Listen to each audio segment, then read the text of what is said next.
Namaste, Prakash here. Welcome back to Dharma Tales. Let's debate.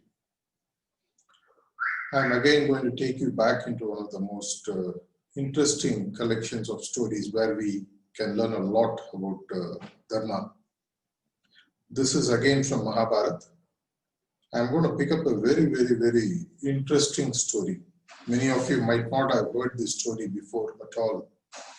It is a story about one of the lesser spoken heroes of Mahabharata, called as Sahadev, the last of the five Pandavas, born to Pandu's second wife, Matri. He is considered to be always a very interesting figure in Mahabharata. If you really know what all he could have done, what he actually did not do, it is something that we can learn and debate from this story specifically that I'm going to share. It is said that Pandu, the father of the Pandavas, was considered to be the most knowledgeable person in the world when he was alive. During the last days when he was about to pass on, he had expressed his interest to all his sons that he has so much to offer, and the best way for them to take part in that is by eating his brain specifically after he is dead. Apparently a very tough, I would say, an input from a father who is about to die to his children. So many of the Pandavas actually did not take him seriously, either out of respect, reverence, whatever you want to call it. When actually Pandu died, what Sahadev did was to follow his father's instructions. It is said that he had 3 full mouthfuls of his father's flesh and brain. With the first mouthful, he was supposed to have got the entire knowledge about the past of this universe. And the second mouthful, he is supposed to have got the entire knowledge of the present of this universe.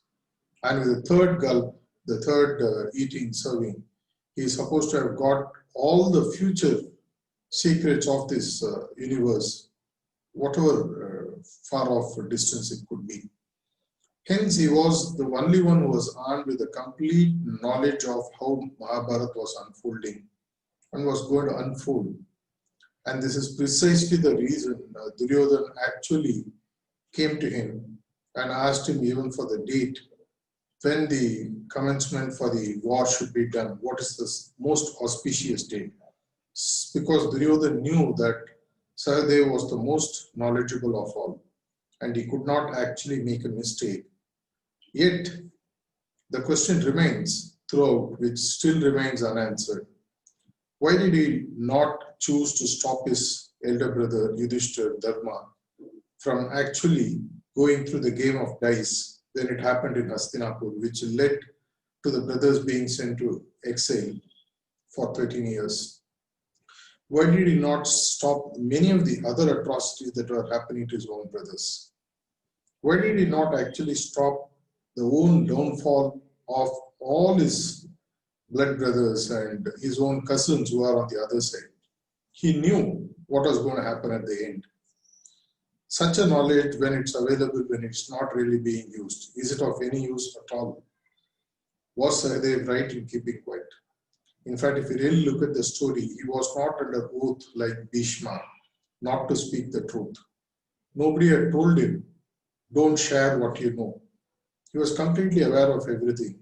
Yet, for whatever reason, very strange reason, you call it karma, you call it fate, you call it the game of Lord Krishna through Sahadev, because Sahadev is the only one who had the guts to tell Lord Krishna once that the way things are unfolding, I don't like it, because in the original plan of Lord Krishna, even the Pandavas were supposed to have been wiped out. He saw through the end.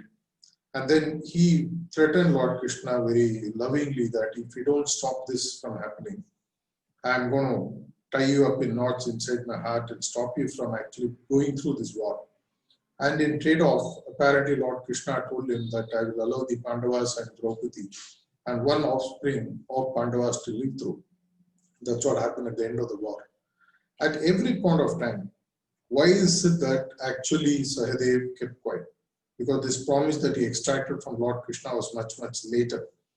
And he had known of the war even when he was a very, very small person. I mean, compared to what he was much later. When his father died, he had eaten his flesh and brain, and he had got the complete knowledge of what the future is going to be. Yet he chose not to interfere. He chose not to change things. He chose not to influence things. He could have easily spoken and given all his knowledge to all the people and made amicable settlement and ensured that his brothers did not die, his cousins did not die. So the question to all of us today through this story is there dharma in someone having the knowledge of the past, present and future and keeping quiet?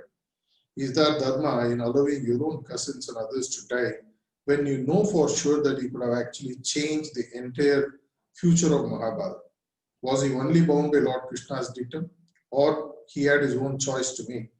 After all, if Lord Krishna was there to restore Dharma, was it not the responsibility of Sahadev to influence Lord Krishna himself and ensure that Pandavas and Kauravas coexisted peacefully? This is a very intriguing story, a story which has not been told that often when you read Mahabharata. I want to share this story with you and request you to go below the comments column, think deeply. What are the dharmic equations that are actually played out here?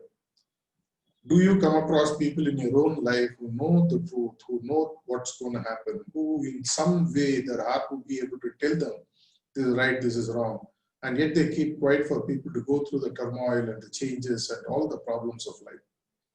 Did he do the right thing? Did he do the wrong thing by actually keeping silent?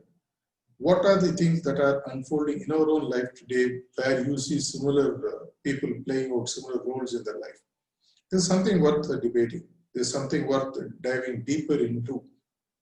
One of the most unknown facets of Mahabharata story, the story of Sahadev, who knew all, the all-knower. Come on, let's debate in this column and find out what are the dharmic equations that are changing, that are getting affected because of what Sahadev did or did not do. Let's see what we can learn from this for our own lives and see how we can implement and stand up for truth. And if need be, how we can use truth itself to make Dharma to become palatable to the people around us instead of waiting for the destruction to be the only way in which they can be changed. Dharma Tales. Let's debate. Till we meet again, seeing you next time. Thank you.